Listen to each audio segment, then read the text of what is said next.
Muy buenos días. Bienvenido nuevamente, doctor Claudio Rama, a nuestro país. Agradecemos siempre su disposición de participar con nosotros en estos espacios, en estas discusiones, en estos análisis que buscan una toma de decisiones informada, una toma de decisiones razonadas sobre lo que debe ser el sistema de educación superior costarricense. Muy buenos días también y bienvenido, señor Franco Pacheco, William Ramírez y Fabio, director ejecutivo, Fabio Macís, director ejecutivo de la Cámara, de la Unión Costarricense de Cámaras. Bienvenidos, señoras y señores diputados y asesores y asesoras de los diputados. Margarita Umaña, representante de CINDE. Don Mario Sanabria, director ejecutivo del CONESUB. Para la unidad de rectores de las universidades privadas de Costa Rica es siempre un honor contar con su presencia en un espacio, como decía, de discusión abierto que permita plantear los elementos más relevantes para un análisis pausado y cuidadoso sobre el futuro de la educación superior privada. UNIRE, como lo hemos dicho siempre, celebra cualquier iniciativa que tenga que ver con seguir fortaleciendo la calidad en la educación superior costarricense, y es por eso que siempre hemos estado atentos y abiertos a participar en todo tipo de discusiones en las que podamos plantear nuestros puntos de vista, en las que podamos fortalecer nuestro compromiso con la calidad, nuestro compromiso con el desarrollo y la competitividad del país, y con ello nuestro compromiso con la formación de los futuros profesionales de Costa Rica. Estamos, por supuesto, dispuestos a apoyar cualquier propuesta o proyecto que busque fortalecer la educación superior y que no frene su avance y su crecimiento. Un proyecto que por supuesto no atente contra la libertad empresarial privada, un proyecto que busque consolidar y unificar el sistema de educación superior del país y no debilitar parte de él para mantener privilegios únicamente en la educación superior estatal. Un proyecto también que finalmente no esté contaminado por ningún sesgo ideológico y que tenga como norte los intereses del país y no los intereses particulares. UNIRE ha propuesto un proceso de negociación con los señoras y señores diputados, con el Poder Ejecutivo, que responda a los intereses del país, donde se pueda profundizar la discusión sobre la calidad, la innovación, la competitividad y la pertinencia de las ofertas académicas. Cerrar esa posibilidad de diálogo haría mucho daño a nuestro país y atentaría contra el ascenso social y las oportunidades de formación que deben tener y tienen miles de jóvenes costarricenses que requieren de la versatilidad y de las posibilidades que ofrecen las universidades privadas. Reiteramos que un proyecto intervencionista riñe con el principio democrático que siempre ha caracterizado a nuestro país. Bienvenidos todos y muchas gracias por acompañarnos.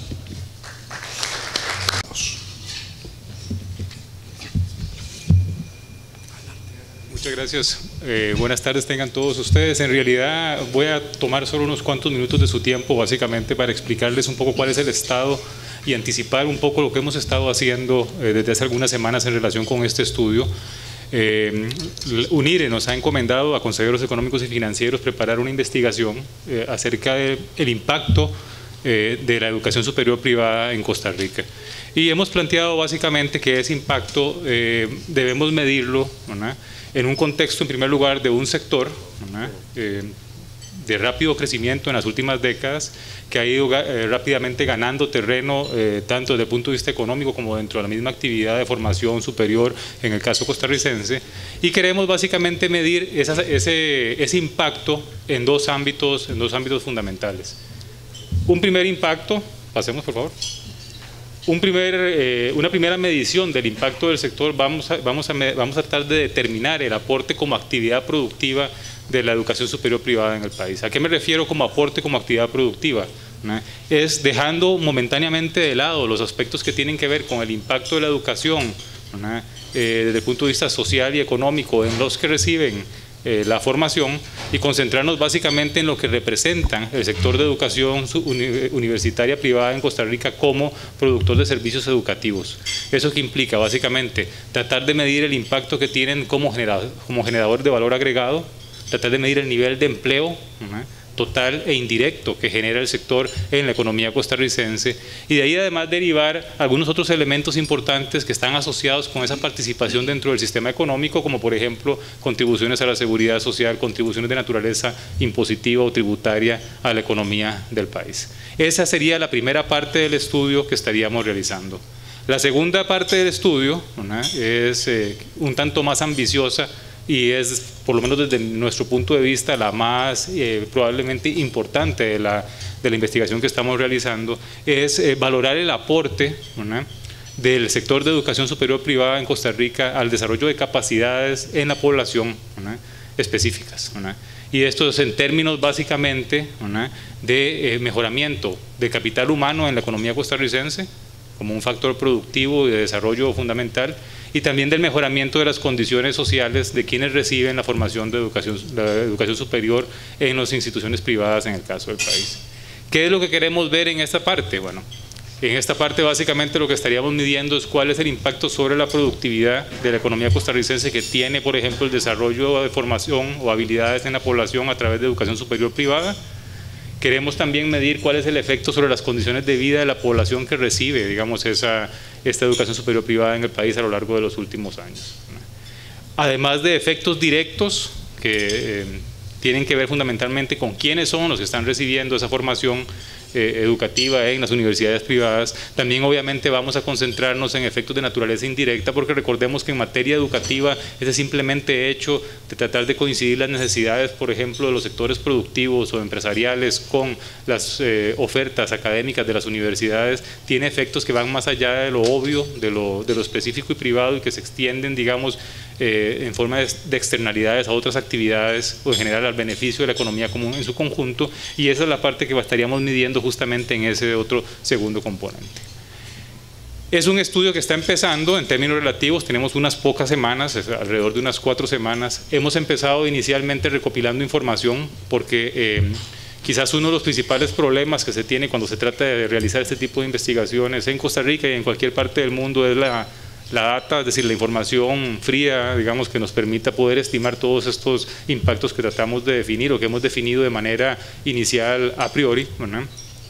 Hemos estado recopilando información en todas las universidades privadas del país, hemos tenido una muy buena recepción de la mayoría de ellas. Eso nos va a permitir tener, digamos, información importante para construir los indicadores que estamos proponiendo, y además de eso obviamente vamos a recurrir a todas las fuentes oficiales que existan del sector de educación costarricense que nos permitan además tratar de valorar ese impacto no solo específico productivo sino también social y económico que genera el sector de educación privada.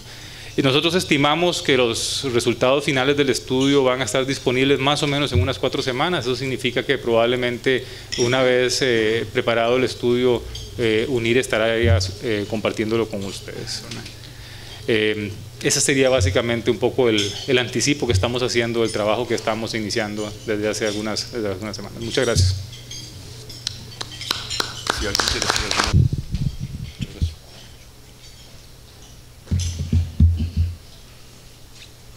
Muy buenas tardes a todos. Agradezco mucho la gentileza y la oportunidad de UNIRE de convocarme, invitarme a reflexionar sobre los escenarios de la educación en América Latina y en concreto sobre los temas de acreditación voluntaria y obligatoria que son los desafíos que hoy están colocados en el país. Voy a hacer una rápida reflexión para llegar un poco a algunos contextos también más específicos de América Latina y también de Costa Rica. Lo primero es, nosotros estamos terminando en general un ciclo de las reformas de la diferenciación en todos los países y estamos entrando en un escenario de lo que llamamos las reformas de la calidad. Y esto implica al mismo tiempo que la educación, que era un derecho humano, y claramente un derecho humano establecido tanto en las constituciones como en la Convención Internacional, ahora pasamos a tener que el derecho humano empieza a ser la calidad. Y aquí empezamos en una enorme polémica, que es qué es la calidad, cómo se regula la calidad, cómo se controla la calidad, cuál es la política de la calidad y cuáles son los mecanismos para efectivamente ingresar en este escenario. Esto es un contexto general de América Latina y del mundo en parte. Y esto tiene que ver también con que ha cambiado la dinámica y ahora hay muchas más innovaciones pedagógicas en términos de cómo es el proceso de enseñanza. Antes era una sola y por lo tanto no había discusión. Es claro que hoy tenemos un nivel de expansión del conocimiento enorme y por lo tanto la discusión sobre qué conocimientos son vigentes o no vigentes se torna necesario.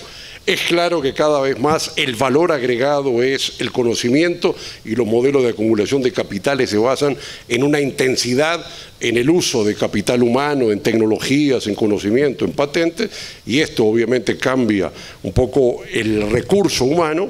Hay también claramente una mayor competencia entre los mercados universitarios por una creciente sobreoferta de profesionales universitarios que llega a que haya más competencia en los mercados universitarios por diferenciaciones de productos y de procesos de calidad, y también los mercados laborales son enormemente complejos y diversos y por lo tanto la problemática de la productividad laboral, la productividad de la fuerza de trabajo profesional es cada vez más determinante.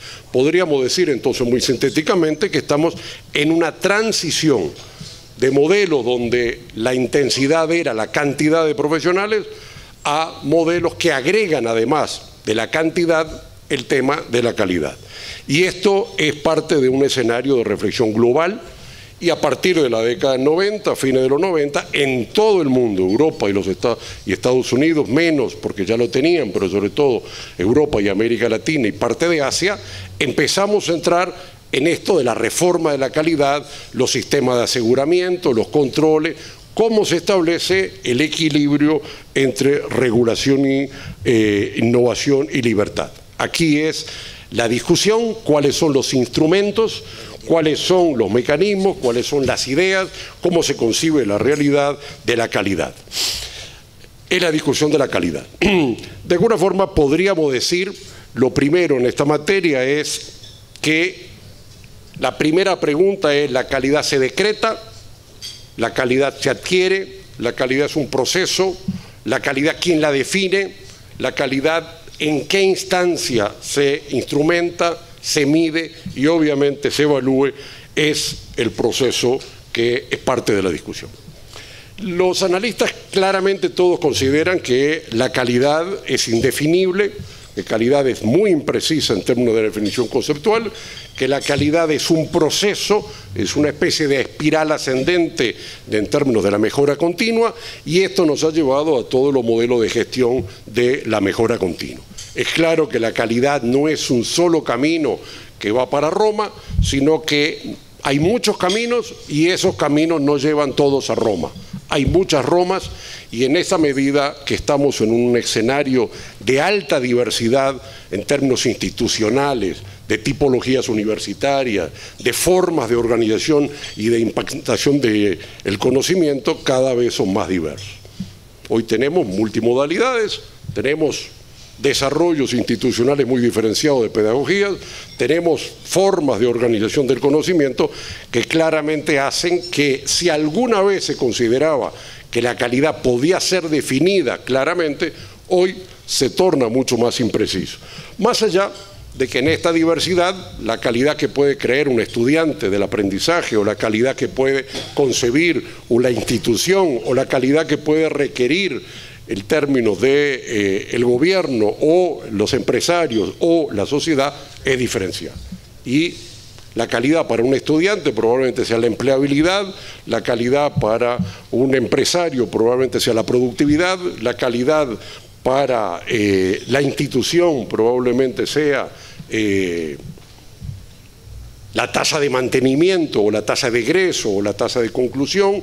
Para el gobierno probablemente la calidad está dada por la ecuación de costos y el menor escenario, o para los investigadores y los profesores de cuántos viajes consigue y cuánto aumento de salario puede tener diferencia. Por lo tanto, como sabemos que no hay una sola verdad, sino que cada vez hay múltiples, el escenario de la calidad es mucho más complejo de quien lo define. Y si la hegemonía, la definición son de unos académicos que escribimos artículos, creemos que la calidad es publicar en artículos indexados, y en otro la calidad puede ser la medición. En esta medida lo estamos viendo en los rankings. Hay unos rankings que son absolutamente artículos publicados en revistas indexadas y cantidad de doctores en las instituciones, y otros rankings miden reconocimiento por parte de los que emplean de las competencias de tal egresado de las instituciones. O sea que lo tenemos también, no es un debate en términos teóricos, sino obviamente es un debate también empírico de cómo se verifica. Esto nos va determinando claramente que la calidad es un complejo equilibrio de enfoques y diversidades. No es lo mismo la calidad en el siglo XVIII, XIX, XX o el XXI, no es lo mismo la calidad para un campo disciplinario que se renueva muy fuerte, como en el caso de informática, de lo que se renueva en el caso de filosofía o de historia, por lo tanto también los campos disciplinarios y los campos laborales son diferenciados. Esto hace que cada vez está más leja la regulación de la realidad, porque la regulación son administradores, burócratas, estándares muy fijos, y la expansión del conocimiento y la complejidad hace que obviamente no tiene los grados de especialización en todos los campos profesionales que está requiriendo el escenario de la sociedad. Lo que sí está cada vez más claro es que la sociedad va mostrando que los niveles de calidad se asocian a competencia, que los niveles de calidad se asocian a la libertad en términos de las demandas, libertad de enseñar y libertad de aprender, que el escenario de los incentivos es determinante para el esfuerzo competitivo por la calidad, pero también es claro en este escenario que la calidad es algún estándar mínimo en la competencia en los mercados. De alguna forma, lo que estamos viendo es los modelos que llama, digamos, el problema del polizón, que es alguien que brinda un servicio sin el cumplimiento de los mínimos y por lo tanto se beneficia en términos competitivos porque no cumple los mínimos respecto a otros proveedores que sí cumplen los mínimos. Y esto ha llevado a que la sociedad y la política pública, lo que ha establecido como principio básico de la regulación del Estado en las sociedades democráticas, liberales y republicanas, es el establecimiento de los estándares mínimos, que es obviamente por abajo de ese punto nadie puede ofertar ningún servicio. Esos mínimos son un escenario de checklist que fija cuántos microorganismos puede haber en el agua, y a partir de determinado nivel para abajo no se puede ofrecer el agua, cuántos grados de azúcar puede tener el vino, cuánto es la altura mínima que puede tener una puerta, y la sociedad en esta discusión de la calidad lo que ha establecido es un escenario dual, que es la regulación de los mínimos por parte de la política pública, por parte de escenarios no solo en términos de política pública, sino con los mayores niveles de consenso entre técnicos especialistas, y al mismo tiempo diferenciados según el caso de las tipologías. Esta materia correspondiente a la calidad, que es hacia donde está la discusión, al mismo tiempo en materia educativa se agrega una problemática muy clara que tiene que ver con una relación económica. Hoy la calidad es directamente proporcional al costo y es directamente proporcional o inversamente proporcional a la cantidad de estudiantes. Esto es una fórmula que hace que si tú pones 2.000 estudiantes en el aula y no agregas recursos financieros, la calidad baja. Y para mantener la calidad tienes que poner, además de los 2.000 estudiantes nuevos, tantos profesores, tantas aulas, y es una ecuación lineal que establece que para mantener o incrementar la calidad hay que establecer la relación con respecto al costo o el financiamiento. Esto hace que de alguna forma el escenario de la regulación de calidad actúa sobre dos variables determinantes, que es el costo o el financiamiento y la cobertura de los servicios o la escala de los servicios que se están realizando. Estoy diciendo con esto que de alguna forma la discusión de calidad no es solo una discusión de paradigmas, de mercado, de visiones de los actores, sino también que es una discusión claramente económica y que de alguna forma el escenario de la regulación sobre la calidad implica una determinada concepción sobre el tema del financiamiento. Es claro que una regulación que actúa sobre mínimos o sobre máximos y al mismo tiempo sobre tarifas es un escenario que limita enormemente los escenarios potenciales de calidad. Quiero en este caso manifestar también en este contexto de la calidad y los precios un escenario muy claro. Nosotros no estamos hablando cada vez menos de productos commodities. ¿Qué quiero decir? Los productos commodities, como es el petróleo grado 32 API, o como es la producción de soja, o tales o cuales, son productos absolutamente estandarizados y por lo tanto pueden ser fácilmente medibles sus ecuaciones de costos, pueden ser más o menos determinados los estándares de ISO y de productos y de niveles de calidad, y a diferencia, lo que tenemos en la educación y los productos de carácter educativo, como son las ofertas universitarias de grado y de posgrado, su característica central es la complejidad y la diversidad. O sea, no hablamos de productos iguales, hablamos de productos altamente diferenciados. Esto ha sido una polémica y una discusión que hubo claramente en Europa cuando empezaron a establecer algunas regulaciones en este mercado ampliado que es de Bolonia y de Europa, y claramente vieron que no podían regular los programas, todos los programas y establecer los sistemas, sino que lo que finalmente regularon son algunos elementos básicos de las competencias de salida, no porque se establecieran las competencias, sino que se diera información de cuáles son las competencias, que hubiera escenarios mucho más claros, no de una regulación de los insumos, sino de los resultados, de los productos.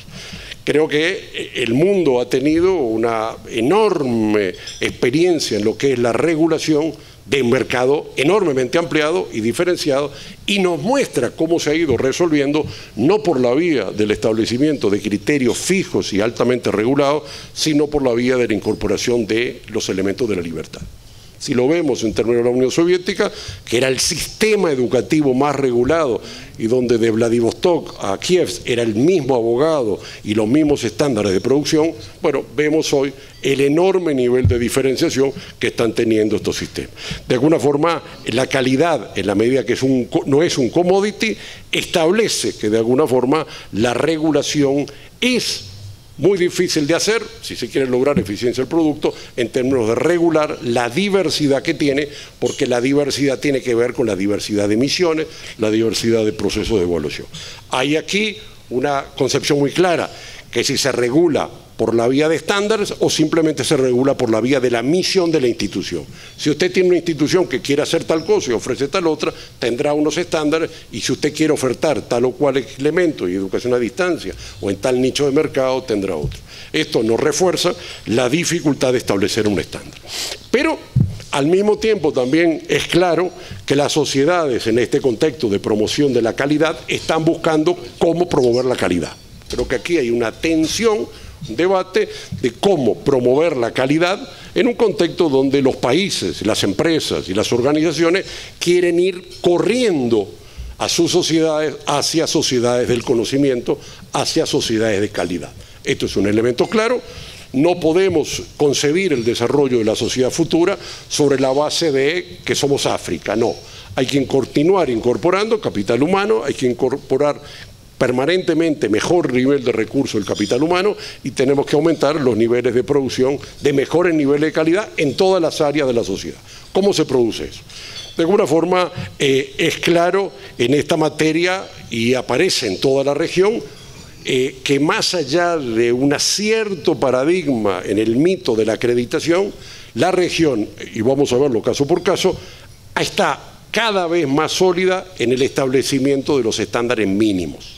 ¿Correcto? El tema es el estándar mínimo sobre el cual se ofertan los servicios y no el estándar de alta calidad que de alguna forma establece. Y esto es claro, no todas las sociedades tienen una universidad como Harvard, correcto, sino que tienen diversidades de sociedades. Lo que establece la sociedad es la regulación del mínimo, no la libertad de cada institución de producir en el mercado. O sea que podríamos decir que como objetivo de la promoción de la calidad en toda la región, lo primero es un cada vez más paradigma hacia el establecimiento de los estándares mínimos. Estos estándares mínimos no pueden ser casuísticos, que varían por universidad o universidad, ¿correcto? Tiene que haber un estándar claramente definido. Este estándar no puede ser solo para la educación pública o para la educación privada, sino que es para todo el sector. Este estándar es al mismo tiempo un estándar de checklist inmediato. No es un programa que es revisado por unos pares o unos especialistas, sino que es un checklist, tiene 2.400 horas, más del 70% de los profesores tienen título universitario, el programa tiene tantas asignaturas, el programa tiene tal, la institución tiene esto, y es un sistema de control mínimo. Es un nivel bromatológico de control. ¿Cuáles son los problemas en América Latina? Un primer problema es que la autonomía universitaria ha hecho que las instituciones públicas tienen un control y las privadas tienen otro nivel de control. Esto hace un desequilibrio ante la libertad de los mercados y la sociedad de regular. Y otro segundo problema es que la regulación se basa en un sistema casuístico que caso a caso va a resolver si este programa me gusta o no me gusta, o si tiene esto o si tiene lo otro, por parte de funcionarios o equipos administrativos que no tienen las competencias, mucho menos en todos los campos disciplinarios. Bueno, lo primero en esta materia determina que es la forma de la regulación en todos los mercados y también en el mercado universitario es estructurar reglas de competencia claras sobre mínimos iguales y al mismo tiempo producir información sistémica en la sociedad para que los usuarios de los servicios puedan diagnosticar, comparar y permitir la toma de decisión de las personas. O sea, los rankings son claros indicadores comparativos, las informaciones de los mercados y de los organismos de información que dicen la tasa de empleabilidad, el observatorio laboral, de cómo le va a los egresados de tal o cual institución. ¿Qué es lo que quiero decir? Que la primera regulación de la política pública es los mínimos y la segunda regulación de la política pública es producir información significativa, objetiva, que permita a los decisores tomar las decisiones correspondientes en términos de invertir en capital humano en tal o cual institución, con tal o cual precio, en tal nivel de calidad que siempre es por arriba de un mínimo. ¿Correcto? Esto es el segundo escenario claro de política pública. Finalmente, la tercera es reglas de competencia iguales para todos. O sea, nosotros tenemos unos mercados universitarios enormemente desiguales, que lo vemos claramente en las tasas de retorno de los profesionales. Un profesional que no pagó por la educación, sino que la tuvo en condiciones de gratuidad o de semigratuidad, respecto a un profesional que tuvo que pagar en un mercado en educación privada, aquel que tuvo la educación gratuita tuvo el beneficio de que el que tuvo la educación que tuvo que pagar, además de pagar a la suya, pagó impuestos para financiar aquel que tuvo los resultados de los exámenes mejores y por lo tanto las tasas de retorno de las personas son diferenciadas. Las tasas de retorno determinan que yo, como estudié gratuito y alguien me financió, puedo aceptar un salario menor que usted que tuvo que pagar su educación y por lo tanto tuvo un crédito correspondiente al tema. O sea, tenemos un mercado enormemente desigual y el tercer elemento de la política pública, y esto lo van a ver en la OECD cada vez más marcado, es la igualdad de oportunidades de las personas, la equidad y la igualdad de competencia entre las personas. O sea, nosotros tenemos un sistema altamente desigual en términos del financiamiento. Y el último y cuarto elemento central en esta política de regulación es impulsar políticas de mejoramiento desde el Estado que creen mejores externalidades. A la sociedad le interesa que haya médicos, a la sociedad le interesa que haya médicos más formados, a la sociedad le interesa que las instituciones tengan más calidad por las externalidades que da. ¿Correcto? Las externalidades son elementos significativos para la sociedad y por lo tanto toda política tiene que tener regulación de los mínimos e incentivos para la alta calidad. Incentivos de que se beneficia una institución, una persona, en términos de invertir en educación. Nadie haría una maestría, un doctorado, si no tuviera un incremento del salario. Y toda la teoría de capital humano lo que se sustenta es que usted tiene más educación, tiene más productividad y va a tener más salario. Y la estadística muestra la correlación directa entre títulos, grados universitarios y aquellas personas que no estudiaron en la universidad que tienen menos salario. La política pública en esta medida es impulsar políticas de mejoramiento para crear mejores externalidades. Esto está llevando, por ejemplo, al escenario del establecimiento del salario mínimo profesional. ¿Correcto? La misma legislación laboral de ustedes, cuando se aprueba el salario mínimo, el decreto del salario mínimo, regula salarios profesionales. Bueno, este es al final un debate que tiene que ver, ¿es esta reforma de la calidad una reforma de la regulación o una reforma de la diversidad? ¿Es una reforma de la acreditación o es una reforma de la información para el usuario? Lo que quiero decir es que en este camino que llamamos de reformas de calidad, para algunos puede ser una reforma de la regulación, porque se contiene la calidad regulando y controlando todas las variables. Para otros es una reforma de la diversidad, porque la calidad se llega en mercados competitivos y libertad de las personas. Y para otros lo ven como una mera reforma de la acreditación, porque la acreditación es la alta calidad. Y otros lo vemos como una reforma de la diversidad y de los mínimos, porque el mínimo es la equidad en términos de la política pública. Tengo aquí. Por lo tanto, podríamos decir que la discusión es el equilibrio entre libertad y regulación. Esto es un tema, todas las discusiones de política al final terminan en discusiones de ética. Y este escenario es reglas de funcionamiento que puedan ser jugadas por todos los actores.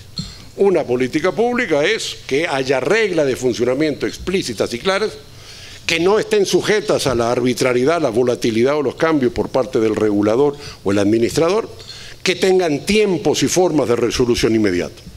Este es el primer escenario del equilibrio entre libertad y regulación. El segundo es, una política pública se basa en los límites. Límites dentro de los cuales se establece la acción pública. Son las fronteras. La política pública funciona sobre delimitación de fronteras, hasta dónde el Estado le corresponde actuar y hasta dónde la libertad del usuario, del servidor, está autorizada. O a la inversa, podría decir, hasta dónde la empresa y las instituciones tienen libertad y más allá de ellas no pueden tener libertad. Usted puede ir hasta 90 kilómetros por la autopista, pero después de 90 kilómetros usted no tiene libertad para ir más allá de eso. Usted tiene obligatoriedad de establecer un estándar mínimo de oferta del servicio y más allá usted es libre de desarrollar si quiere ir a 20 kilómetros o a 40 kilómetros o 80 kilómetros. Este es el escenario de alguna forma y estas reglas tienen que ser reglas claras, conocidas, respetadas, aplicables, realistas y que buscan establecer el fin común. Sin lugar a dudas también es claro que estas reglas deben tener tiempos correspondientes a la resolución. Como todos sabemos, cuando la justicia tarda, no es justicia. Aquí vamos avanzando a una reflexión, que es la regulación. Y digamos, corrupta o honesta, partidizada o independiente, autocrática o consensual, individualista o consejista, centralizada o descentralizada, parcial o completa, local o sistémica, contradictoria o integral, gubernamental o estatal, de mercado o social, desigual o igualitaria, homogénea o diferenciada, centralista o regionalizada. Y uno puede encontrar las tensiones en esta materia que de alguna forma plantean filosofías de concepciones de cómo se regula. Sin duda que la regulación partidizada que hay en Venezuela es clara y notoria. Es claro que hay regulaciones que son corruptas, pero más allá del tema es cuando tiene el objeto de la regulación, no tiene claramente los límites, establece la posibilidad de los riesgos de una regulación. ¿Qué quiero decir? Que el riesgo de la regulación existe y muchas veces se llama sobreregulación. De alguna forma quiero decir en esta materia que volvemos a la misma discusión. La calidad, ¿cómo se logra? ¿Quién la define? ¿Cuáles son los límites? ¿Y cuáles son los escenarios de los riesgos que se tienen? Podríamos decir, separando un tipo de regulación académica que busca la promoción de la calidad ¿correcto?, que busca el equilibrio entre los actores para que una tribu no le gane a otra tribu, que de alguna forma intenta ser neutral y objetiva, y que de alguna forma lo que hace es deja ser y pone límites. Eso es una regulación más tradicional y que finalmente se centra en los resultados. No importa si el gato es blanco o negro, lo que importa es que cace ratones, y esa tiene que ver, en diferencia, con una regulación estilo de policy en el sentido de policía, que de alguna forma estandariza y regula la autonomía, produce un alto reglamentarismo y burocratismo y papelismo en el cumplimiento, impone de alguna forma tanto mínimos como máximos, y de hecho lo que hace es dirige a las instituciones. ¿Qué quiero decir con esto? Que de alguna forma, cuando uno regula una institución y le dice qué hacer, dónde hacer, cómo hacer, no hay en esa materia regulación. Lo que hay es dirección de la institución indirectamente. Cuando yo le digo a usted cuál es el mínimo, cuál es el máximo, cuál es su tarifa, cuál es su producción, de alguna forma lo que estoy diciendo es, esa empresa es mía y yo hago de esa empresa lo que yo quiero. Y de alguna forma los límites en términos de la producción del servicio están dadas por que la sociedad política dirige, no porque la sociedad civil se dirija. Aquí hay claramente que la regulación no es solo sobreregulación cuando hay excesos, sino que una sobreregulación lo que hace es dirige de hecho a las instituciones. Y eso implica que la sociedad política, aquellos que coyunturalmente tienen el manejo de los recursos de la administración pública, están terminando dirigiendo a las instituciones. Este escenario de la sociedad política dirigiendo a la sociedad civil es de alguna forma la falla más fuerte que hoy nosotros tenemos en general de nuestras tradiciones de sobrepeso del Estado respecto a la sociedad. Aquí volvemos entonces, para continuar, que la calidad va a ser un equilibrio entre regulación y libertad, ¿correcto? Y esto para mí tiene que ver con dos elementos. ¿Quién crea la calidad? ¿La política pública, los decretos y las reglamentaciones, o la calidad la crean las instituciones? Si la calidad la crea el papel, la ley, la burocracia, de alguna forma esto es una concepción de cómo es la política pública. Si la calidad la crean las empresas, las instituciones, las personas, en un marco competitivo, en un marco de límites, en un marco de incentivos, es un escenario de discusión diferenciada.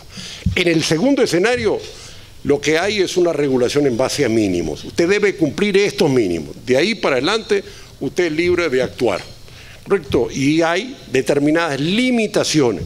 Usted no puede poner un profesor de bachillerato a dar clase en doctorado. No, el estándar es, para producir un doctorado se requiere que tanto porcentaje de profesores sean doctores, punto. Se requiere que esos doctores tengan título habilitante, punto. Se requiere que haya biblioteca y se requiere que los programas tengan al mínimo 2 años y que terminen con tesis. Y eso es lo que se llama la clasificación internacional normativa de la educación, que es el instrumento normalizado internacional, que es el CINE 2011 hoy, que de alguna forma regula claramente cuáles son los escenarios.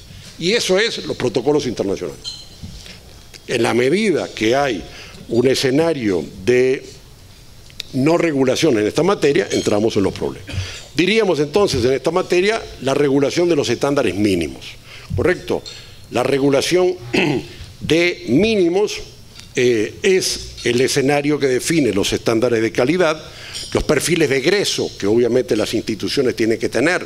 Va a graduarse un profesional ingeniero competente en hacer tales o cuales cosas, la regulación correspondiente a cuántos años o créditos o asignaturas, no, cuántas horas de docencia bajo un modelo presencial. Aún la regulación correspondiente a los estándares está entrando en crisis enormemente. ¿Cómo hago para regular una institución que normalmente tenía la carrera de 2.400 horas para graduarse de contador, cuando ahora es a distancia? Bueno, ha habido todo un enorme debate. Bueno, ¿cómo le pones esas horas en virtual? Bueno, horas sentada en la plataforma. Es un chiste porque la plataforma la puede dejar abierta. Cantidad de recursos de aprendizaje en la plataforma. Otro chiste porque los recursos están ahí y la gente no tiene por qué leerlo. Bueno, es obvio que los sistemas de regulación tradicionales en los nuevos contextos cambian. ¿Cómo haces para regular horas cuando tu modelo es un modelo alemán, la mitad de teoría y la otra mitad en la empresa? ¿Cómo haces para regular cuando hay procesos de movilidad o intensidad con uso de laboratorios o sistemas de simulación en modelos híbridos? Lo que quiero decir es que en esta materia tenemos paradigmas y concepciones del pasado cuando la realidad nos está cambiando, y esta problemática es la que tienen todos los escenarios. Y lo que va viendo es un camino de regulación no de los insumos y de los procesos, sino de los resultados.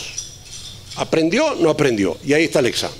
Colombia tiene los exámenes de Estado, México está teniendo los exámenes Ceneval, y en Europa son los mercados, y en Estados Unidos los exámenes de los colegios profesionales. Cuanto menos entremos a pensar que no se puede regular en insumos y procesos, más allá de la discusión ideológica de las concepciones de regulación, estamos entendiendo los cambios de los sistemas. Que lo que hace es, no importa cómo aprendiste, si es presencial a distancia, si es virtual o de alguna forma, o si es tú solo con los libros y con un maestro, sino lo importante es el resultado del aprendizaje. En este escenario, de alguna forma, quiero reforzar, ya para ir cerrando, bases de un sistema de aseguramiento. Un mínimo que también tiene que ser hecho por un mismo organismo. Creo que aquí hay una enorme problemática que cada vez más es contradictoria y sin sentido, que CONESUB hace una regulación y con unos estándares que no son estándares, sino casuísticos, y por el otro lado hay SINAES que hace estándares de alta calidad o acreditaciones de alta calidad. Es mínimo para ofertar que tú tengas 30 o 50% de profesores con título, supongamos. Y para tener alta calidad y acreditación voluntaria y no obligatoria, tú tienes que tener de ese mismo indicador o de una diferenciación de ese indicador 60% de profesores con doctorado. O sea, no tiene sentido, ni coherencia, ni estructura de costos tener un organismo para la acreditación de estándares mínimos, casuística y no sistémica, otro organismo que hace acreditación, estándares mínimos, que es el CONARE, y un elemento diferenciado que hace acreditación voluntaria, en el cual no haya correlación entre los indicadores. Esto, que de alguna forma era parte del control. Hoy, ¿qué está pasando? Bueno, los organismos se están integrándose. Si uno ve el caso de CONIAGO, que es la más eficiente en esta materia en Argentina, dijo, bueno, y es el primer organismo de acreditación, hay una acreditación, aunque la verdad no se llama esa palabra, licenciamiento, que hace el mínimo A, ese es obligatorio. Y si llegaste a B o C, que es voluntario, estás acreditado de alta calidad. ¿Correcto? O sea, tú tienes un mínimo obligatorio y efectivamente un máximo, que no existe el máximo, sino un punto donde se define. En esto las palabras son muy confundas. Cuando uno a veces dice el mínimo, no existe el mínimo. Siempre hay una porquería mayor. Y no existe el máximo. Siempre hay algo mejor. Lo que establecen las sociedades son un mínimo en el cual están dispuestas a aceptar la comunidad de los actores. Y la comunidad de los actores son la diversidad de las personas. No un burócrata, una autoridad, un especialista, un académico o una empresa, sino un ámbito que son consejos que integran diversidad de pensamiento. Esto es lo que el Banco Interamericano de Desarrollo empezó a desarrollar desde la década del 2000, que son el concepto del universalismo básico. Las sociedades se construyen sobre universalismos básicos, accesos mínimos a los sistemas y garantías de la política pública de garantizar estos mínimos. Esto es importante, el universalismo. Todo el mundo tiene derecho a, dice ahora en Francia, 1 gigabyte de Wi-Fi abierto en París. Bueno, es el de ellos.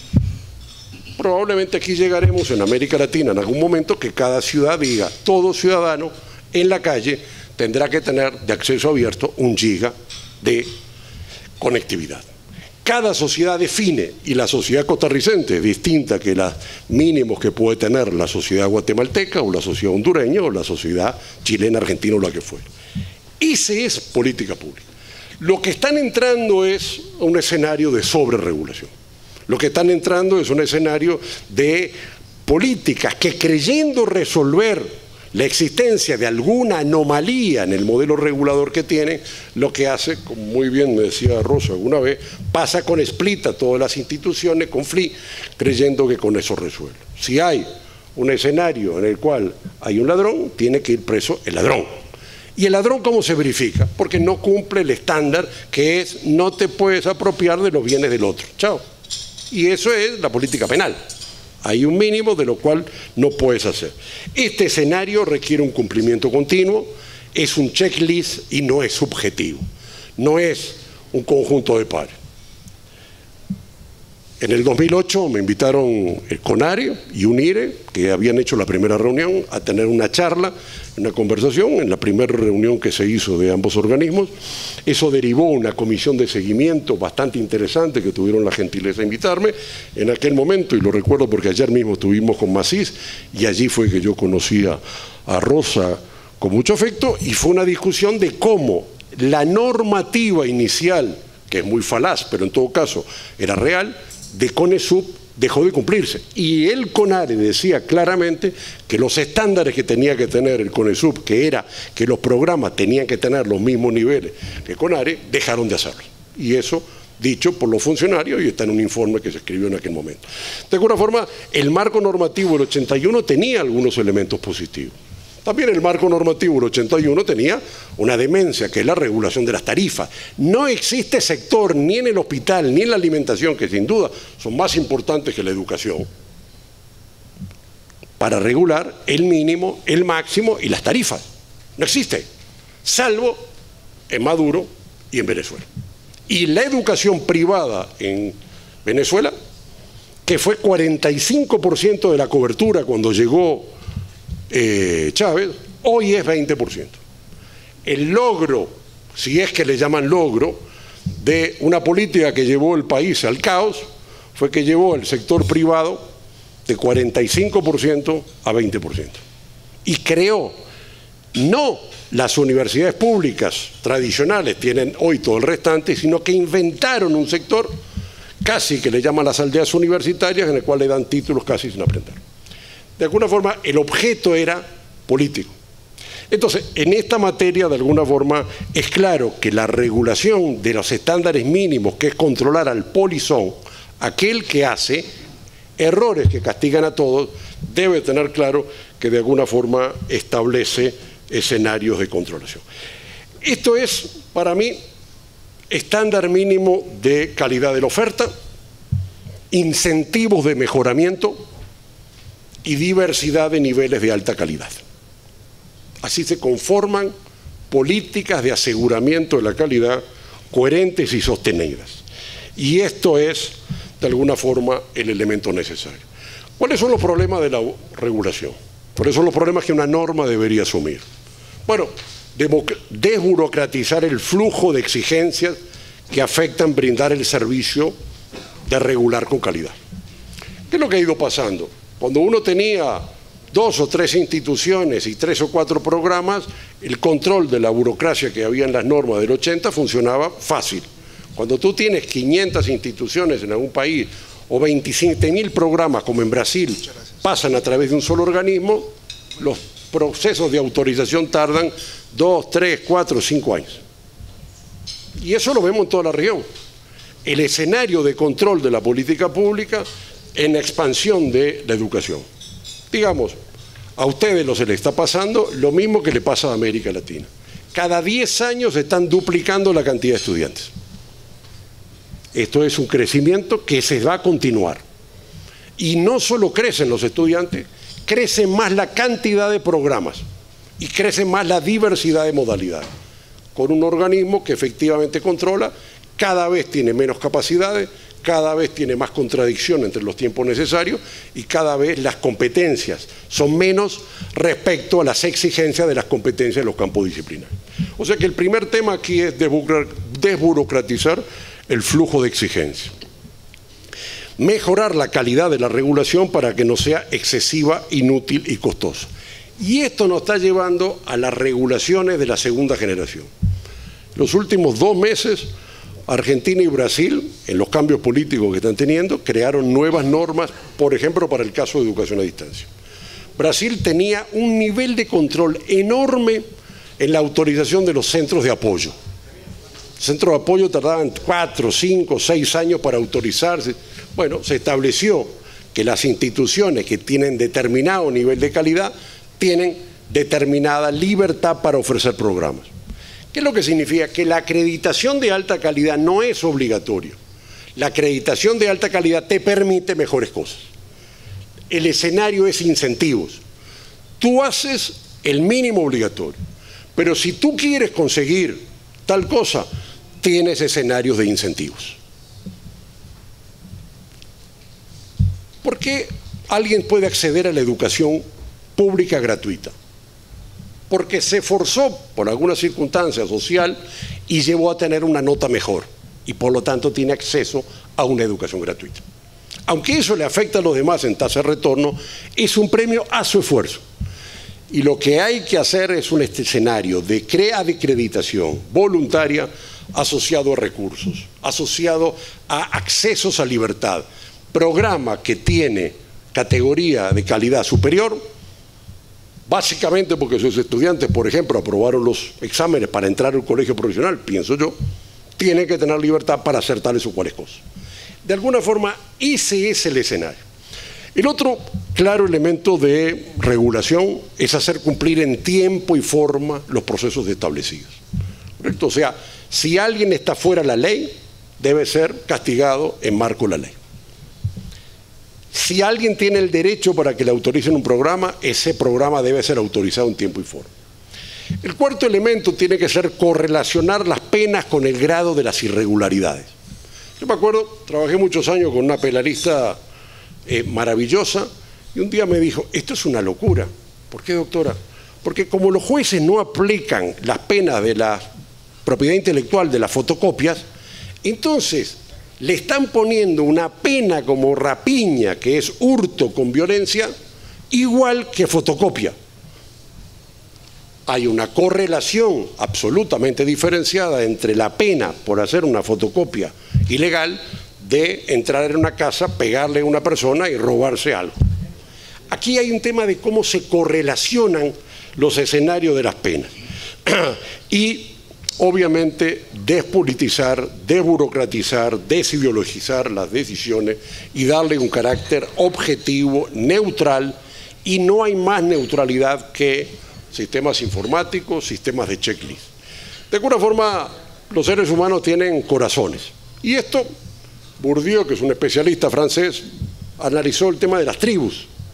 Y cuando uno le pone el programa de marketing a los economistas, yo soy de marketing y de economía, pero los de economía ven mal los marketing. Cuando le das un programa de ingeniería de sistemas a un ingeniero civil, lo ve con cara distinta.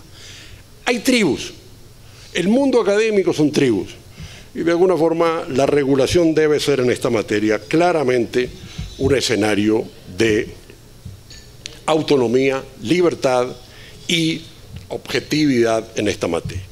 Creo que el proyecto de ley que usted tiene en discusión, que establece mínimos generales de autorización en los modelos actuales casuísticos, más una acreditación obligatoria de alta calidad, más organismos distintos en materia de una y otra cosa, más fijación de tarifas, solo llegará a que efectivamente tengan los escenarios de crisis de Venezuela. Así de trágico lo veo. O sea, la experiencia muestra lo que es las formas de regulación. No hay ningún país de América Latina, es lo que más conozco y lo conozco bien, y creo que ninguno en el mundo, que establezca toda la regulación de los sistemas.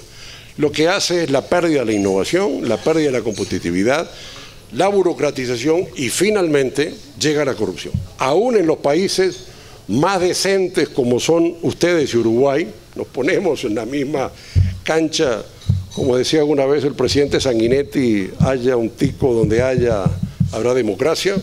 Podemos decir nuestros dos países que somos parte de una pureza, pero la pureza solo funciona no porque los seres humanos seamos distintos, sino porque los marcos y las normativas no permiten. Hace unos años estaba trabajando con el Consejo de Educación Superior de Honduras y encontramos que la regulación era tan excesiva que hacía el Consejo de Educación Superior, que apareció una corrupción y fue de la Universidad Militar Pública que le pagó a alguien del Consejo, una pública, un militar, para que le sacaran un programa porque ya tenía 4 años y el coronel estaba con un lío con el general porque quería que le sacara un programa. Todos eran muy éticos y el sistema los obligó a este escenario. Creo que de alguna forma este es el riesgo. La realidad de América Latina es la que está pasando. Hubo una tendencia a incorporar los temas de la acreditación obligatoria en algunos programas y ha echado para atrás. Es claro que en Panamá la ley la cambiaron. Me tocó discutir con el ministro Canizales en el año 2006 cuando estaban haciendo la ley de acreditación y yo le dije, no ponga la acreditación obligatoria, es un error. No, porque yo sé cómo es esto. Pero Miguel Ángel, le digo que puso la acreditación obligatoria, lo vi delante de mi mano. Bueno, 4 años después la tuvieron que cambiar. No pudieron acreditar ningún programa y era un escenario de desorden. Claro. En Argentina, que la acreditación es obligatoria, la han terminado cambiando y tienen el mínimo obligatorio, que se llama categoría A, y lo otro es clasificación, B, C y D, que es alta calidad voluntario. Muy bueno. Trabajé 2 años en Ecuador viendo la norma en el Consejo de Educación Superior, ahí donde se están haciendo la norma, y ahora cambió el gobierno y el gobierno nuevo del mismo partido está en flexibilicemos esto porque es una bomba de tiempo imposible de regular. O sea, donde hay un escenario de acreditación obligatoria, o esa acreditación obligatoria deja de ser de alta calidad para ser un mínimo, o termina siendo modificada, o peor, termina creando escenario de corrupción. Si alguien me dice que puede ser enano y alto, y que puede ser perro y gato, y que puede ser hombre y mujer, bueno, podremos aparecerlo, pero mientras, en este caso, de nada sirve tener un estándar mínimo y un estándar de alta calidad. Uno, porque la alta calidad es un escenario que nadie lo puede tener. El mejor sistema del mundo, por todos los rankings y hasta todas las ideologías reconocen que el sistema americano es hoy, para bien o para mal, el mejor. Bueno, lo que no hay es nada malo. Lo que está malo está prohibido. De ahí tienen 90 programas acreditados. 91, decía la prensa de hoy. No, 90 públicos y 60 privados. 40 y 60%. Para la cantidad de programas acreditados del país, ¿cuántos quieren tener? ¿Cuánto es la alta calidad? ¿El 99.9 es como las votaciones en Kazajistán? No. Lo que no deben de tener es comida podrida. Pero no es posible pensar en ninguna utopía y sueño, salvo en el utopismo de la ideología, la posibilidad, la creación, la utopía de que el 100% de los programas sean de alta calidad, que tengan 100% de doctores con título y que al mismo tiempo todos tengan producción en revistas académicas. Esto es inexistente. ¿Por qué? Porque tampoco nuestros mercados y nuestras dinámicas sociales lo necesitan. Nosotros vivimos en una heterogeneidad estructural. Un contador va a ir a trabajar a una pequeña y mediana empresa y va a arreglar los estados contables de una empresa pequeña. Y otro contador va a trabajar claramente en una multinacional o en una consultora internacional. Uno necesita inglés y el otro no. Uno necesita unas competencias y otro no. ¿Quién puede decirme que el contador preparado para una micro es de inferior calidad que el contador preparado para una institución de estándares internacionales? Bueno, son mercados laborales diferenciados. Son realidades y niveles de conocimiento y de competencia diferenciadas. Y eso está en la libertad de una institución y de un programa de decidir cuál es el nicho que efectivamente se coloca. ¿Correcto? O sea, el modelo, de alguna forma, diría para concluir, es calidad normas o calidad competencia y diversidad. Calidad como regulación equilibrada que establece mínimos, en parte concentrados en un organismo o claramente que son de checklist, no de 400 cosas a verificar, o un escenario que de alguna forma pone.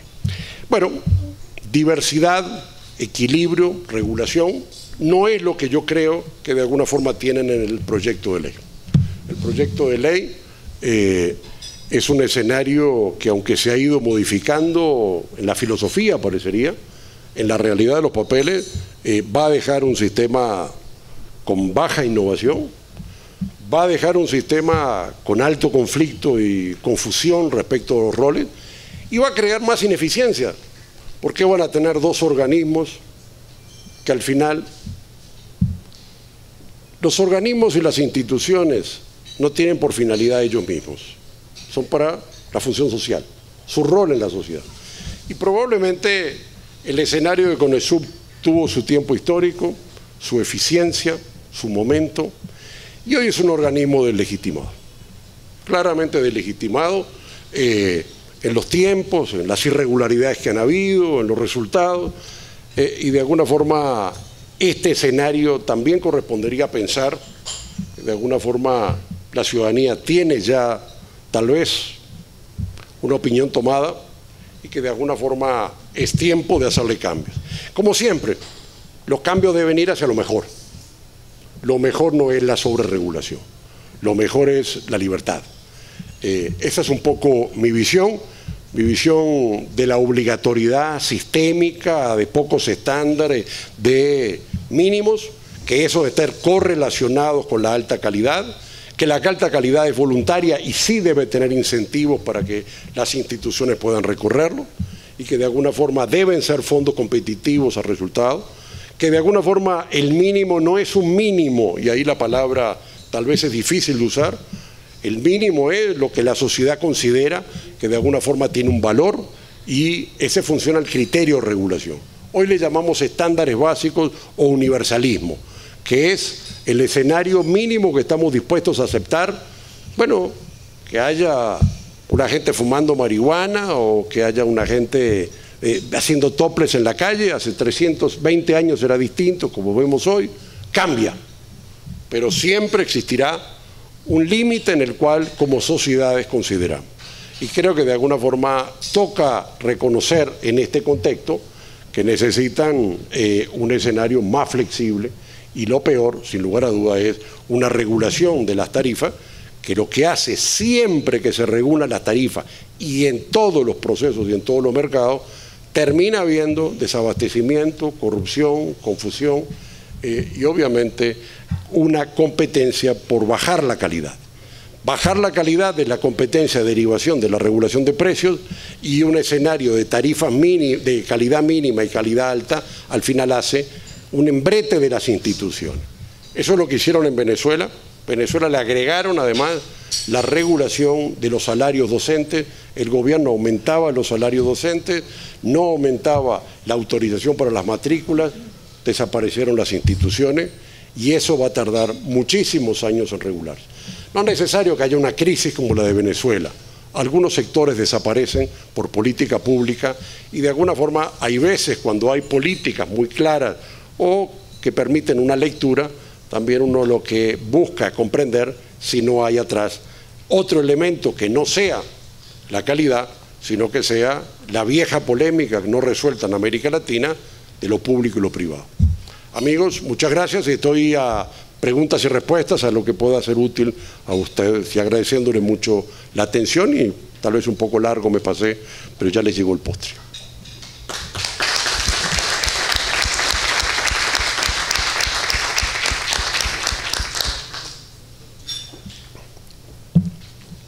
¿Hay alguna pregunta, un comentario? ¿No?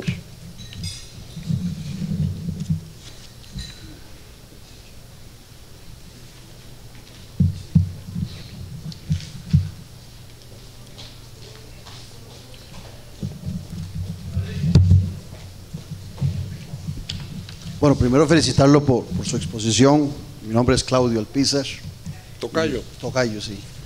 Mire, lo oí con mucha atención, de casualidad estoy por acá y me invitaron. Yo, oyéndolo a usted y pensando en nuestro país, pienso en dos elementos que me parece que son fundamentales. La planificación en nuestro país ha quedado en un segundo plano hace mucho tiempo. Inclusive se establece que en planificación lo que se decida desde el Estado es obligatorio para los entes estatales y es orientador para los entes privados. Entonces, la educación superior nuestra no está ayuna también de esa planificación. Dentro de ese marco también nuestra ley establece que el Ministerio de Educación es el rector del sector educacional.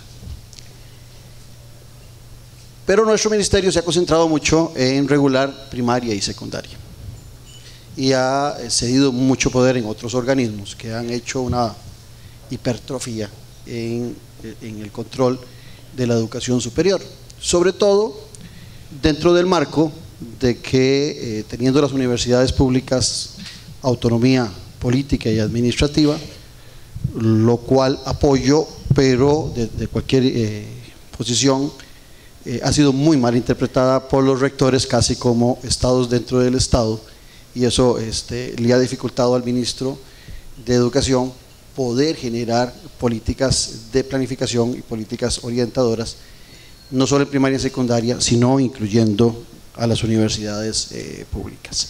Inclusive nuestra ley establece que en los consejos universitarios hay un espacio para el ministro de Educación, el cual silla que siempre está vacía, porque normalmente el ministro siente que no tiene ninguna influencia ni ningún poder dentro de esos nichos muy particulares de las universidades públicas.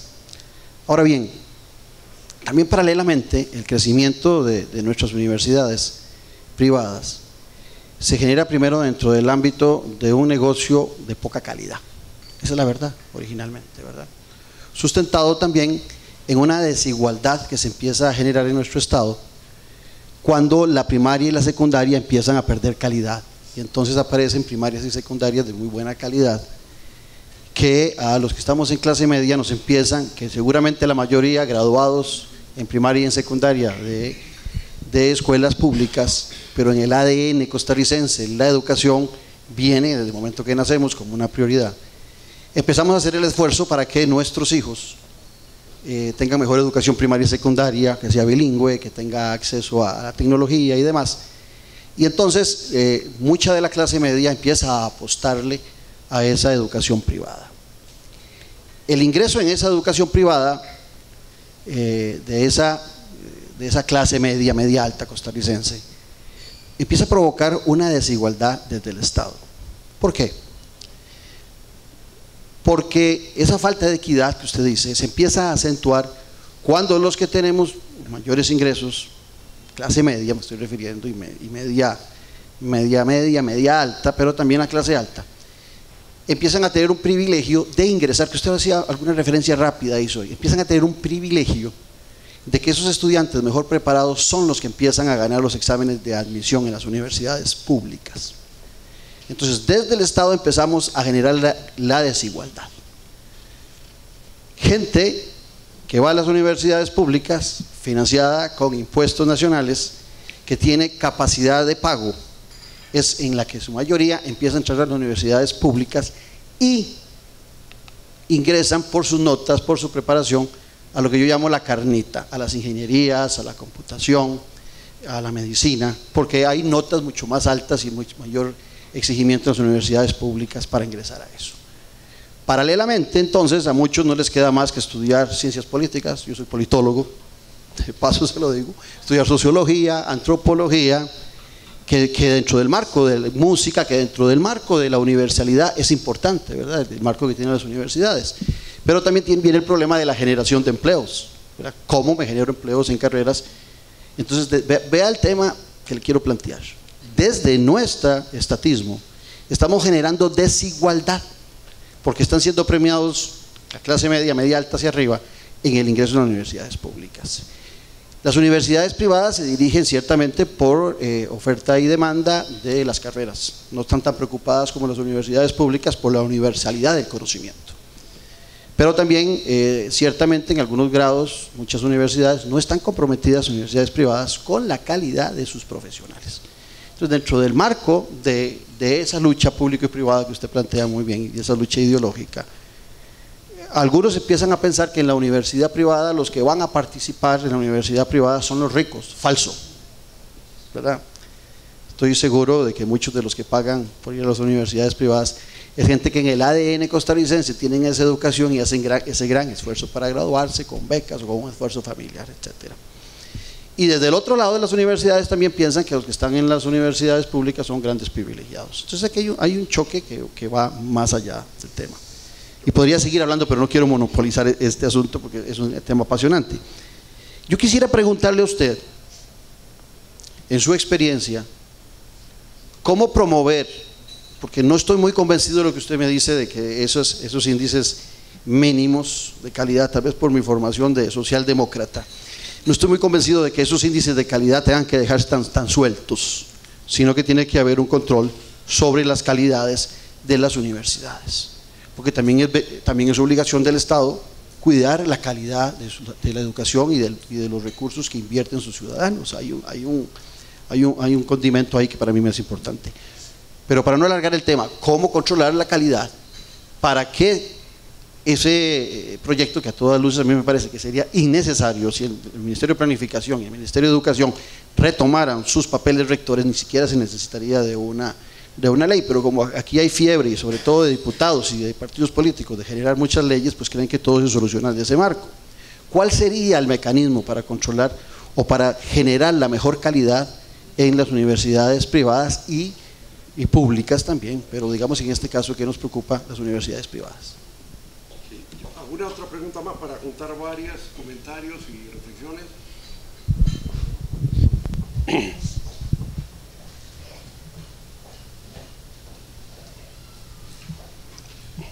Bueno, buenas tardes a todos y todas. Sumándome un poco a la posición de don Claudio Alpizar, este país ha proliferado no solo las universidades, sino los docentes. Y docentes que no tienen ninguna formación como docentes, sino básicamente haberse graduado en una profesión. Y por ejemplo, en el caso como yo lo visualizo como abogado es, siendo yo abogado, a mí nada me hace profesor, más que el conocimiento. Y ante esa masificación que ha habido en las universidades, no hay la cantidad de docentes para poder educar a todas esas nuevas opciones que se dan. Al punto de que hay colegios profesionales como el de abogados que ha tomado la decisión de, al ver que la calidad de los profesionales que se han venido graduando no era la idónea, establecieron el examen de incorporación. ¿Ya está? ¿Está aprobado eso? Claro. Eso lo que hace es, para muchísimas personas que han hecho un gran esfuerzo económico, porque como lo señala también don Claudio, y comparto la visión socialdemócrata, no pudieron entrar a la universidad pública no porque no hicieran su mejor esfuerzo, sino porque los insumos de los colegios privados les da mucho más facilidades para obtener un buen examen de admisión y poder entrar a la universidad pública. Terminan entrando a una universidad privada, que creo que muchísimas en este país son de buena calidad, pero otras no están dando la talla desde mi perspectiva.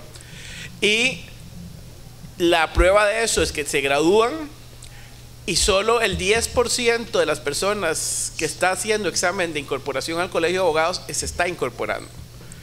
Esto es un gasto enorme de una familia que en muchos de los casos hace un gran esfuerzo para poder pagar esa universidad privada, pero finalmente terminan graduados con su título sin poder ejercer la profesión.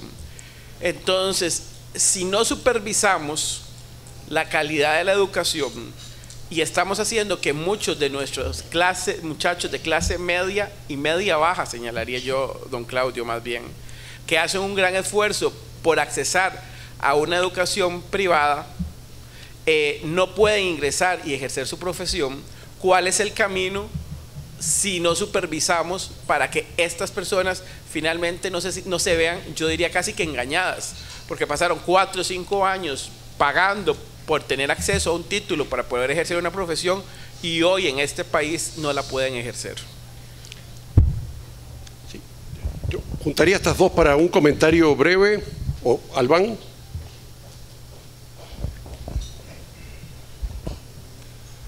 Sí.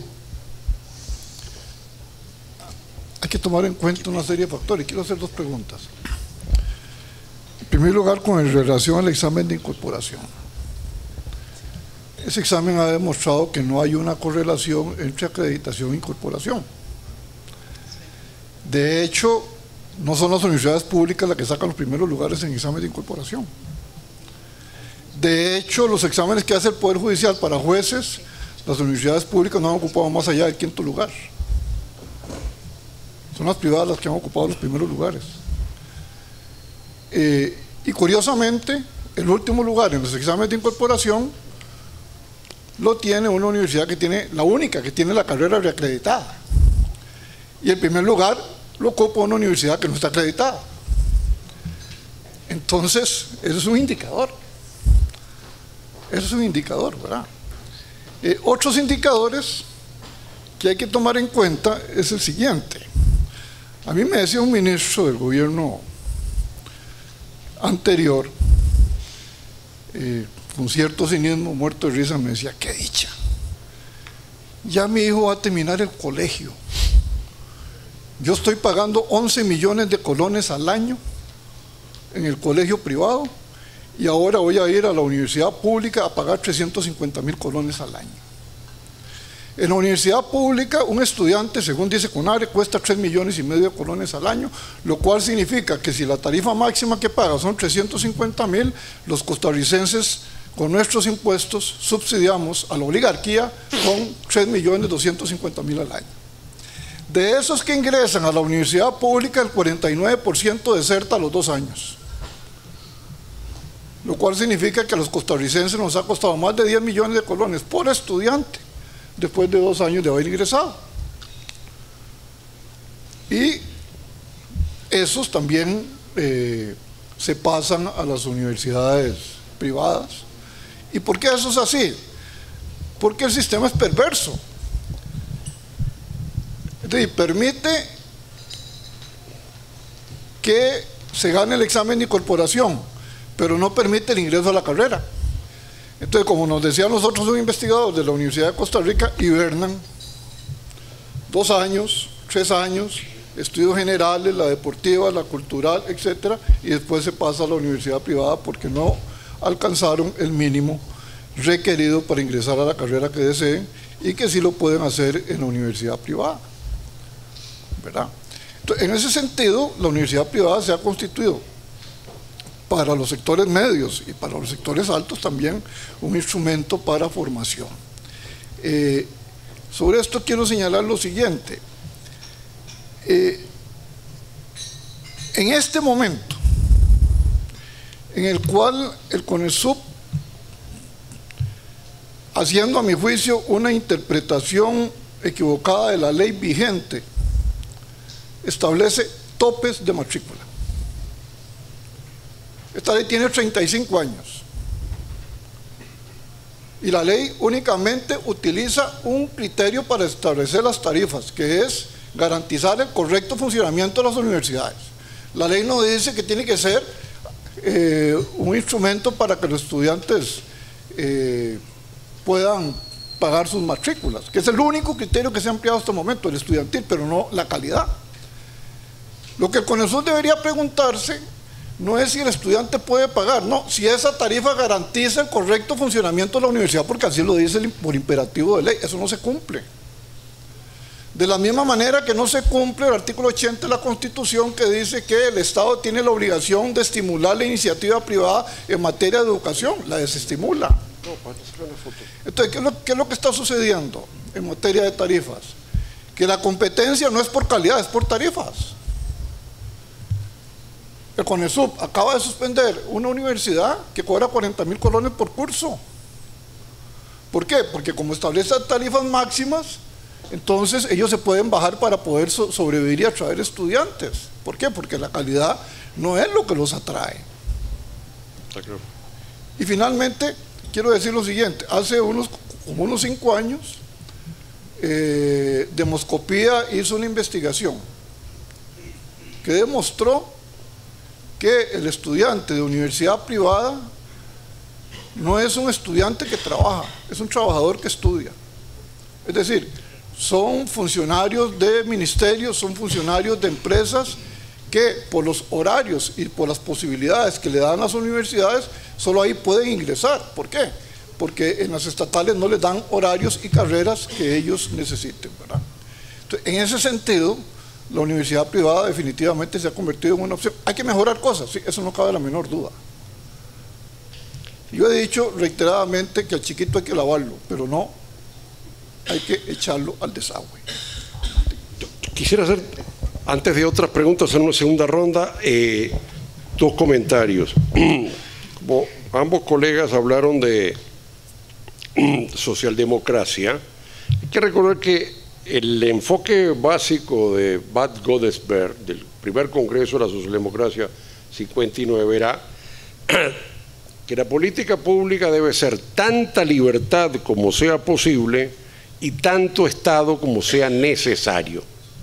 Y lo que tenemos es, a la inversa, un escenario donde el Estado es mucho más que lo necesario y donde la libertad es mucho menos que lo posible. Ese era el principio de la filosofía por el cual se construyó la socialdemocracia.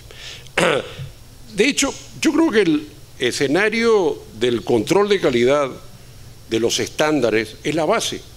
Si los profesores requieren que tengan certificación de 100 horas correspondiente a capacidad de docencia, debe estar en el estándar mínimo.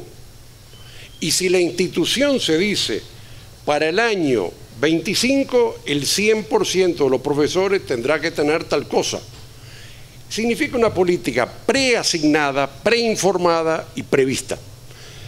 Probablemente hoy cada vez más se necesita que los profesores estén capacitados en su campo disciplinario y también sepan de elementos correspondientes a didáctica o pedagogía. Y bueno, estarán en el estándar. Deben tener un curso. ¿Cuál es el curso necesario? ¿Maestría? No. Ok. Así como hoy en los estándares de educación a distancia siempre está, deben de tener capacitación en educación a distancia. O sea, el escenario son los estándares. Correspondiente a la solución que yo veo, al final es un tema de los incentivos. Yo le decía ayer a la ministra, bueno, pongan que los profesores, docentes, con maestría, tengan el doble de salario que los profesores en el ministerio y van a ver que mejora la formación de los profesores. Pero si tú no le das beneficios, ¿por qué esperas que el tipo haga una maestría para formarse? O sea, ¿se regula cómo? ¿Con normas o con incentivos? Brasil está haciendo el cambio más fuerte en estos últimos años en la formación de maestrías y doctores porque cada egresado de doctorado o de maestría tiene en cualquier cargo en el ámbito público y en el ámbito académico un aumento inmediato de los salarios. Chao. Entonces, el escenario es obligar o incentivar. Si tú no quieres hacer maestría, yo tengo 2 doctorados, obviamente que nadie le paga un poco más por tener 2 o 4 postdoctorados, no. Bueno, decisión de uno, pero uno me lo tendría que pagar, ¿me entiendes? Yo creo que el escenario del incentivo es el mecanismo. Y la política pública es mínimos e incentivos. Para ser profesor tiene que tener tal cosa y el incentivo es pagado, beneficio correspondiente a maestría. Creo que ustedes dos dijeron parte de la solución, que son los exámenes de incorporación. No sabía lo que están haciendo en materia de abogacía. En Brasil, de los exámenes que hace la orden de abogados, el 70%, 65% pierde y aprueba solo el 35%. Ese examen no lo hace la orden de abogados, se lo pide a la Universidad de Brasilia, desde hace 20 años. Y la Universidad de Brasilia hace el examen. Y efectivamente, la gente que aprueba, hay veces no es de la mejor universidad acreditada, que es voluntaria, que es más de estándares académicos, y depende de las características que hacen del examen. Pero digo, el sistema está llevando a los exámenes profesionales. Pero debe haber un solo examen profesional o puede haber varios. En Estados Unidos tú puedes hacer el examen en varios lugares, ¿correcto? Y hay diversas instituciones que te permiten el lugar. Pero yo creo que el camino no es regular los papeles, regular todos los sistemas que están armando en los sistemas de evaluación y acreditación o en el CONESUB, sino el resultado. Y para ahí va el camino. El camino va al establecimiento de las regulaciones que efectivamente pone. Un último comentario respecto al tema de las diferencias de la equidad. Yo decía que la tasa de retorno es diferenciada para un estudiante del público y de la privada. Perfecto. ¿Cómo se arreglan las cosas en las sociedades contemporáneas? En el impuesto a la renta. El impuesto a la renta debe ser diferenciado si usted invirtió en capital humano o si a usted le dieron los recursos para su capital humano. O sea, si yo pagué mi educación, mi tasa de impuesto no debe ser la misma que si tú tuviste tu educación gratis. O sea, la sociedad inventó, y esto es el georgismo, que es una filosofía del siglo XIX en Estados Unidos, que es la tributación como el mecanismo de compensación. Y la socialdemocracia se ha basado en la tributación. La tributación compensa en la sociedad las desigualdades. Eso es lo que hace la estructura tributaria. Bueno, la estructura tributaria hoy no compensa las desigualdades existentes que crea la sociedad por H o BJ. O sea, tú puedes decidir que una persona con discapacidad tenga créditos gratuitos, acceso automático, sin examen, punto. Pero después que tenga el capital humano va a tener el salario y después tendrá que tener su estructura de impuestos. O tú la compensas con una estructura de créditos como tienen aquí, pero la estructura de crédito te permite invertir para tener beneficios mayores, pero no te pone en condiciones de equidad con el otro que no tuvo ese escenario, que es la familia que efectivamente invierte. Tú hiciste esa inversión en educación media para tener gratuidad. Bueno, el otro no pudo hacer la inversión en educación media y tiene que hacer el costo. Finalmente, los contadores harán cuál es el escenario de la tributación para cada uno.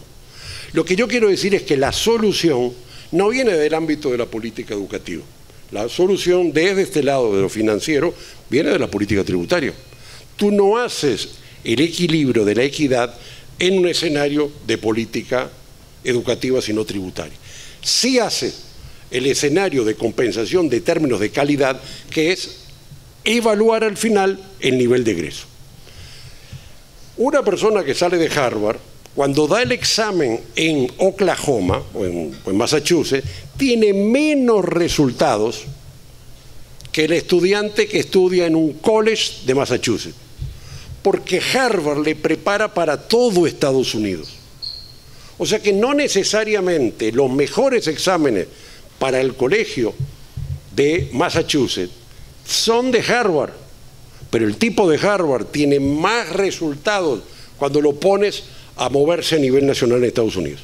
Entonces, son dos variables distintas que obviamente no siempre están correlacionadas y también depende de los estándares y los criterios, porque puede ser un examen para que apruebe el 10% o podemos hacer un examen para que apruebe el 90%.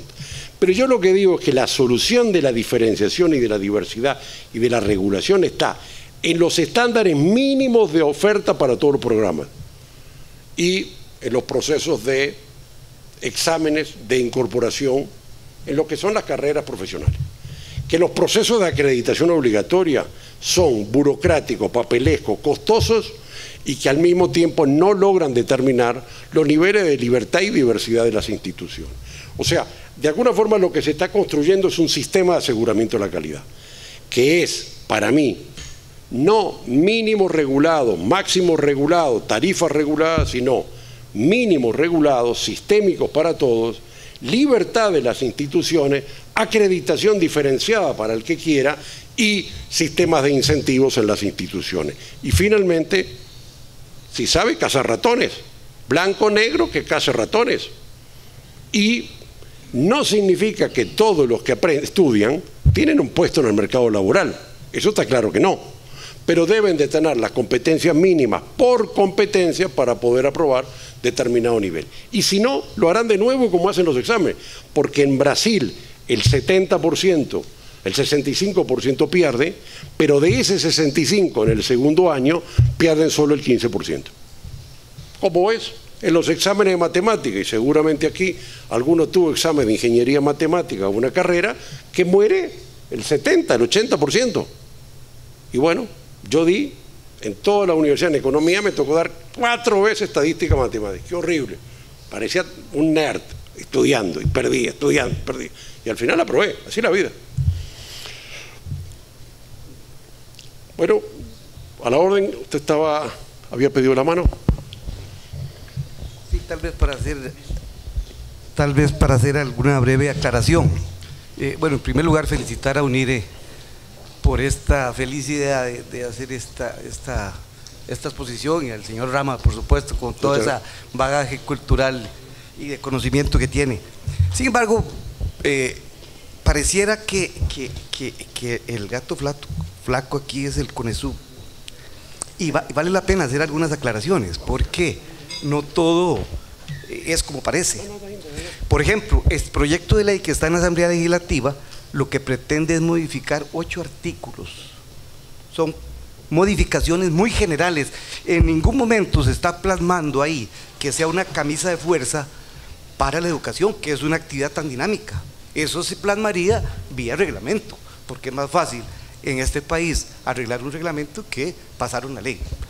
Ahora, el gran problema, y coincido muy bien con los estándares mínimos de que habla el señor Rama, lo que pasa es que en esos estándares mínimos, con la ley que está en este momento, que es de 1981, que se creó cuando había una sola universidad y que ahora hay 54 y más de 130 sedes en todo el país, es imposible que el CONESUB o ninguna institución le haga frente dinámicamente, eficazmente a los procesos que tiene que enfrentar. Muy bien lo decía el señor Rama, es decir, se va acrecentando más bien el volumen y el grado de ineficiencia también se va acrecentando.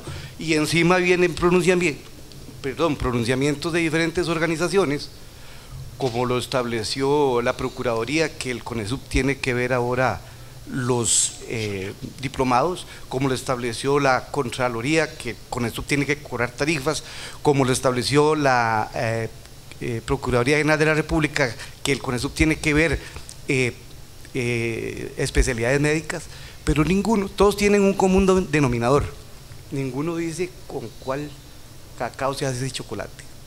Son más funciones, más actividades, y entonces pues lógicamente el CONESUB se está ahogando. El CONESUB el país necesita una institución fiscalizadora ágil y fuerte para que le dé fortaleza a las universidades. No es posible que con 42 funcionarios tengamos que ver 54 universidades. Sí, eso es una falacia.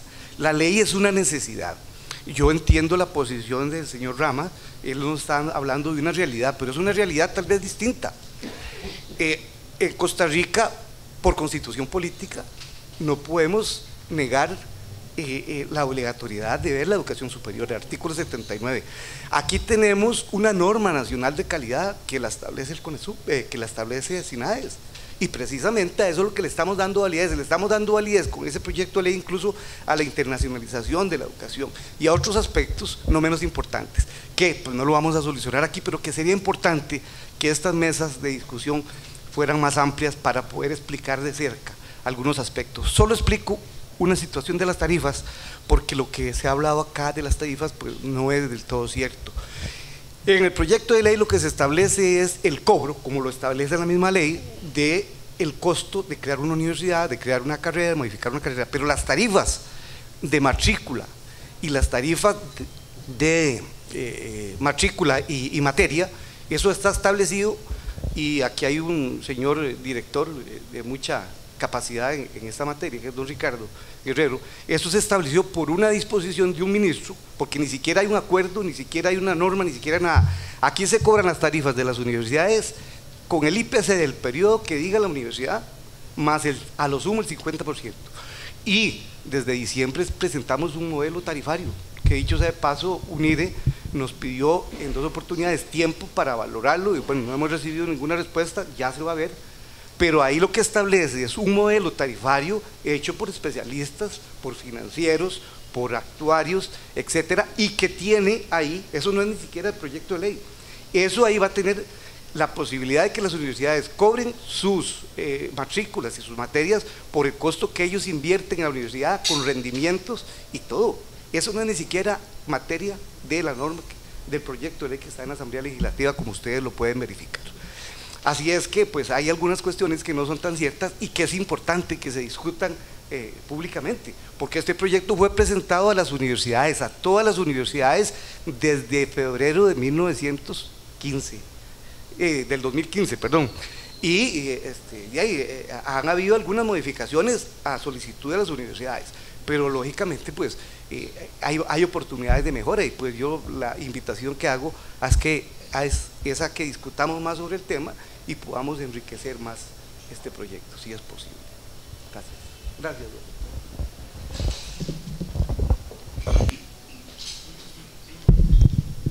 Bien, muchísimas gracias a don Claudio Rama por esta conferencia.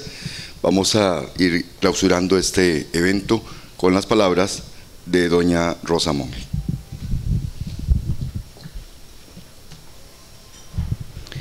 Muchas gracias a todos por su participación. Muchas gracias, don Mario, por pensar en el diálogo, porque es lo que estamos buscando desde hace tiempo, si no hemos tenido ni una sola reunión. Tan es así que este proyecto ni siquiera se vio en el seno del Consejo del CONESUB.